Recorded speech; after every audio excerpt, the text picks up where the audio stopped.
Bonjour à toutes et à tous et bienvenue dans ce tutoriel. Alors aujourd'hui, on va parler de Samba. Et là, je ne parle pas de la danse. Alors qu'est-ce que Samba? Samba est une suite logicielle open source qui permet l'interopérabilité entre les systèmes d'exploitation Linux et Windows. Alors en d'autres termes, Samba c'est un serveur qui permet aux ordinateurs qui exécutent des systèmes d'exploitation Linux et même Unix de partager des fichiers et des imprimantes avec des ordinateurs Windows et vice-versa. Alors, quelles sont ses fonctionnalités principales? Évidemment, comme je vous l'ai dit, le partage de fichiers. On peut aussi partager des imprimantes et on aura aussi une authentification et autorisation. C'est-à-dire qu'on va pouvoir choisir quel utilisateur peut se connecter avec quel mot de passe, que ce soit ici sous un système d'exploitation comme Windows ou autre. Alors bien qu'ici, on ne va pas le mettre en œuvre parce qu'on va utiliser un partage qui va être accessible anonymement, mais il faut savoir qu'on peut le faire dans la configuration du serveur. Pour ça, je vous en renvoie à la documentation. Ensuite, ce qu'il faut savoir, c'est qu'on peut aussi l'utiliser un peu comme un contrôleur de domaine et permettre au système Linux de gérer un domaine Windows et ses utilisateurs. Bon, voilà. Alors, la première chose qu'on va faire, évidemment, c'est se loguer ici dans notre serveur. Le mot de passe. Voilà. Donc, ici, je vais faire un clear pour revenir effacer l'écran. Et la première chose qu'on fait, et ça c'est une habitude quand on est sous Linux, c'est ici de mettre à jour la liste des paquets. Pour ça, on utilise sudo apt update. Donc évidemment, il me redemande mon mot de passe, je le renseigne. Et là, on peut voir que la liste des paquets est mise à jour. Alors, ce qu'on peut faire aussi, c'est un sudo apt upgrade, tout simplement, maintenant pour mettre à jour les paquets. Donc on va le faire, voilà, et ça peut prendre plus ou moins de temps, mais on peut voir qu'ici tout est à jour. Donc ça, c'était la première étape indispensable. Alors ensuite, on va commencer maintenant par installer le serveur Samba. Donc pour ça, rien de plus simple, on va faire sudo apt install. Alors on va faire même apt get. Voilà, install. Et là, on va installer Samba, on va faire Samba et on va mettre -y. Alors, qu'est-ce que ça veut dire ça? Sudo, ça exécute la commande avec des privilèges super utilisateurs, ça vous en doutez bien. apt-get, c'est le gestionnaire de paquets pour installer, mettre à jour ou supprimer des logiciels sur Ubuntu. Install Samba, ça indique au gestionnaire de paquets d'installer Samba. Et -y, c'est tout simplement ici un argument qui va nous permettre de ne pas devoir écrire oui ou non à chaque fois. Donc, je valide et ici, on patiente et on va voir que installer Samba va être assez rapide. Donc ensuite, une fois qu'on aura installé Samba, on va devoir le démarrer et activer le service. Donc vous allez voir que ça, c'est pas bien compliqué. Et on va ici, évidemment, on me demande ici de mettre à jour le kernel. Donc je vais faire OK. Et ici, je vais pas m'embêter, je vais laisser les valeurs par défaut. Voilà. Donc ça, c'est fait. Maintenant, on va tout simplement démarrer le service. Donc sudo, toujours pour les mêmes raisons. On va utiliser la commande systemctl. Et on va faire un enable et on va faire -now smbd. Alors, que veut dire cette commande? Alors, systemctl, c'est l'interface pour interagir avec le gestionnaire de service système. Enabled, évidemment, c'est pour le démarrer automatiquement. -now, c'est un commutateur qui permet de le démarrer immédiatement, tout simplement. Et smbd, c'est le service principal de Samba qui gère le partage de fichiers d'imprimante. Donc on valide et ici on peut voir que voilà, c'est fait. Alors avant d'aller plus loin, on va devoir configurer Samba, mais pour ça on va devoir récupérer en fait notre interface. Alors pour ça on va faire la commande IP plus loin A. Alors IP, c'est l'utilitaire pour afficher et manipuler les informations de routage périphérique et de réseau. Et A, ou ça peut se traduire par adresse, ADDR, on peut aussi utiliser ça, ADDR, affiche tous les adresses d'information des interfaces réseau. Donc là, on peut voir qu'en fait, celle qui va m'intéresser, c'est celle, la deuxième, qui est en 192.68.599/24, et on peut voir que son nom, c'est ENP0S3. Donc ça, je vais devoir le retenir pour tout simplement la suite, ça c'est important. Alors maintenant qu'on sait ça, on va éditer notre fichier de configuration Samba. Alors pour ça, on utilise sudo, On va utiliser Nano, qui est un gestionnaire installé par défaut, un éditeur de texte en ligne de commande, et on va mettre le chemin du fichier de configuration. Donc il se trouve à la racine etc/samba/smb.conf. Donc si je valide, j'arrive ici dans mon fichier de configuration. Donc, on va modifier maintenant le fichier de configuration. Alors, on va descendre ici, comme vous pouvez le voir, et au niveau de global, on a Worksgroup, c'est parfait. La ligne qui va nous intéresser, c'est celle-ci, avec interface. Donc, on va ici supprimer le petit point virgule. Et ici, vous pouvez voir que ça va écouter, en fait, ETH0. Nous, là, on va renseigner tout simplement notre interface qu'on a relevée tout à l'heure pour écouter exclusivement celle-là. Donc, on va tout simplement... Alors, on peut mettre notre interface ou on peut mettre aussi eFace. Alors, moi, je vais mettre le nom de l'interface, je préfère. Donc, ENPS, c'était l'interface et je l'ai oublié. Non, c'était ENP0S, il me semble. Alors, je ne sais plus. Alors, on va retourner voir. Save modify buffer, no, voilà. Donc je vais tout simplement taper IPA et on peut voir que c'est ENP0S3. Donc ça, voilà, j'ai fait une petite erreur tout à l'heure. Donc on retourne ici dans l'éditeur Nano et ici je modifie correctement l'interface. Donc je supprime le point virgule et ici je renseigne le nom de l'interface, donc qui est ENP0S3. Voilà. Ensuite, on va devoir aussi enlever ici ce point virgule pour activer bind interface only égale yes. Voilà. Donc ça va nous permettre en fait d'écouter uniquement les interfaces spécifiées. Voilà. Donc ici, mon interface ENP0S3. Maintenant, on va devoir ajouter un partage. Donc pour ça, c'est très simple. On va rien modifier d'autre. On va se rendre à la fin du fichier. Et là, on va tout simplement maintenant indiquer au serveur notre partage. Donc pour ça, on va tout simplement utiliser ici les crochets et on va écrire public. Ça va être tout simplement ici le nom du partage. Ensuite, on va aller à la ligne, on va faire un espace pour garder ici la même ici j'en ai même deux, je vois, voilà, c'est bien ça, pour garder la même présentation.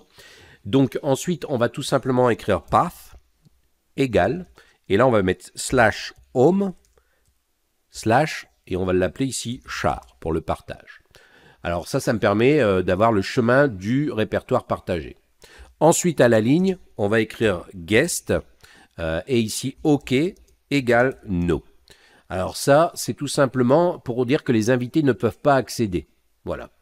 Ensuite, on va ici ajouter maintenant guest only égale yes. Donc ça, c'est seuls les invités peuvent accéder. Ensuite, on va écrire la commande writable égale yes. Et là, vous vous sentez bien, ça veut dire que ça va être accessible en écriture, donc le partage va être modifiable. Ensuite, on va écrire force create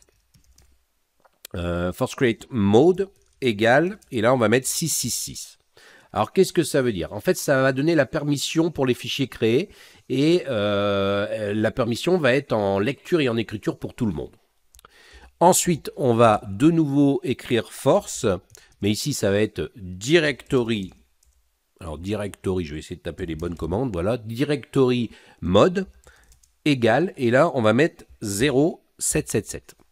Alors ça donne la permission pour les répertoires qui vont être créés en lecture et écriture, et encore une fois pour tous.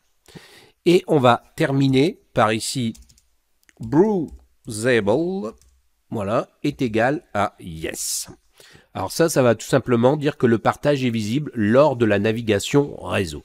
Alors, il faudra quand même intervenir au niveau de Windows, vous allez voir un petit peu pourquoi par la suite, mais en tout cas, ici, je dirais, on a fait le plus dur. Donc, on va modifier les écritures, enfin, enregistrer le fichier, pardon, donc je fais un CTRL-O ici avec Nano, je confirme qu'on doit enregistrer dans SMB-conf, voilà, et maintenant, je peux quitter avec CTRL-X. Donc, cette partie configuration, pardon, c'est clear, voilà, cette partie configuration est créée. Maintenant, on a dit qu'on crée un répertoire partagé qui s'appelait share dans le dossier home, mais il n'existe pas. Donc, on va le créer. Donc, on va faire un sudo, ici, mkdir, et on va créer home/char. Voilà, ça c'est fait. Maintenant, on va donner les permissions nécessaires parce que sinon, on aura des problèmes d'accès. Donc, on va de nouveau faire un sudo et on va utiliser la commande chmod.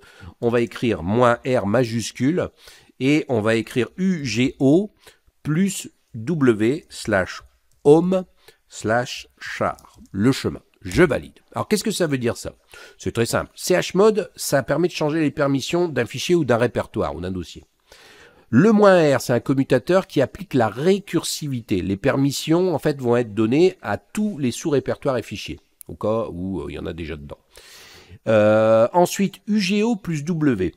En fait, ça ajoute les permissions d'écriture, donc pour l'utilisateur, d'où le U. Ensuite, pour le groupe, le G. Et pour les autres, le O, qui veut dire over.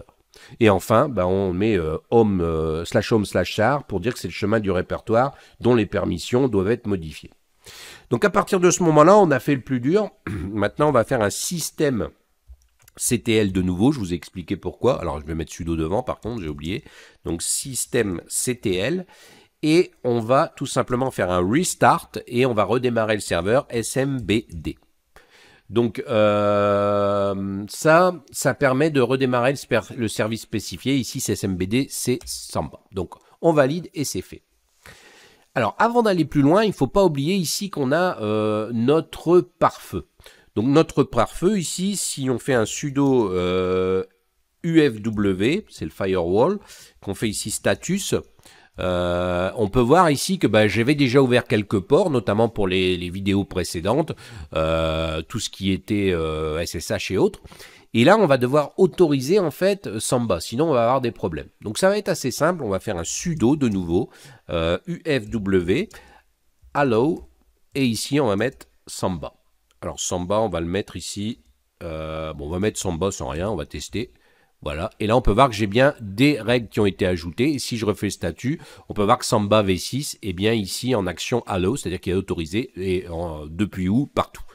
Alors je tiens à dire qu'ici c'est un tutoriel, donc je n'affine pas forcément les règles, mais ensuite à vous de les affiner.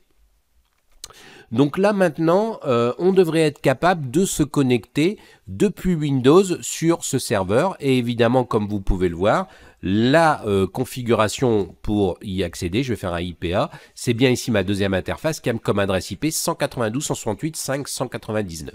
Donc maintenant on va se rendre sur Windows pour tester ça.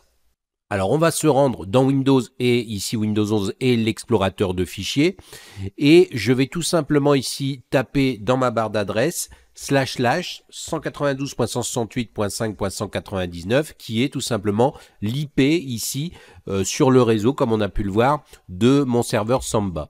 Je valide et là vous pouvez voir que j'arrive directement ici dans mon dossier public. Alors il est possible que vous deviez, qu'il vous demande une authentification. Dans ce cas là vous marquez en nom d'utilisateur Anonymous et vous validez, et normalement vous devriez passer dedans. Donc dans ce dossier public, je peux créer ce que je veux, hein, j'ai les droits. Donc je vais ici écrire test document.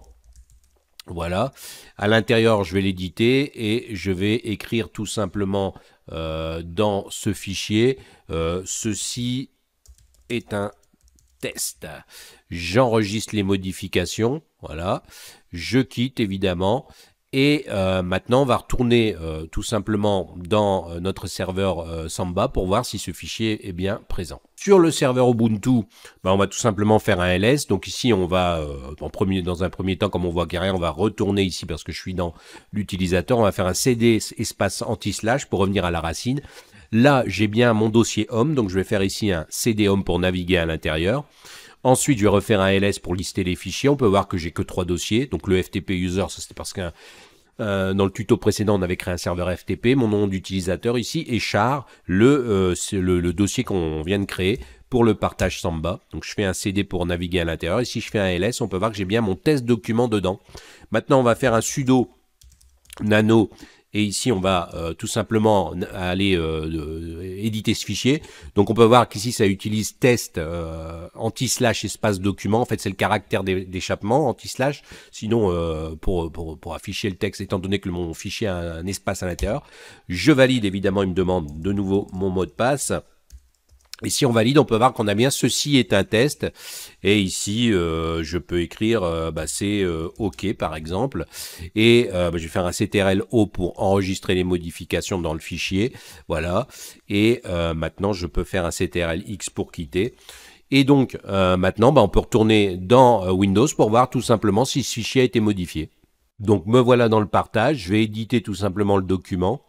Et là, on peut observer que j'ai bien ce site un test, c'est OK. Donc, on peut voir que l'échange a bien été ici bidirectionnel. Je peux écrire depuis Windows et je peux aussi écrire depuis mon serveur Ubuntu. Donc, voilà comment on peut créer un serveur Samba. C'est quelque chose qui est assez simple à mettre en place. Évidemment, vous pouvez faire des configurations un peu plus poussées pour donner des droits à certains utilisateurs, pour avoir un login et un mot de passe qui ne soit pas en anonyme. Mais voilà, ça, vous allez voir la documentation et dans le fichier de configuration, il faut modifier un petit peu la configuration du partage en question ici qui se nomme public. Évidemment, là, vous allez le nommer autrement. Donc, n'hésitez pas à mettre un gros pouce bleu sur la vidéo, à vous abonner à la chaîne si ce n'est pas déjà fait, à mettre un petit commentaire, ça m'encourage à continuer cette série si elle vous plaît. Et puis moi, je vous dis à bientôt pour un prochain tuto.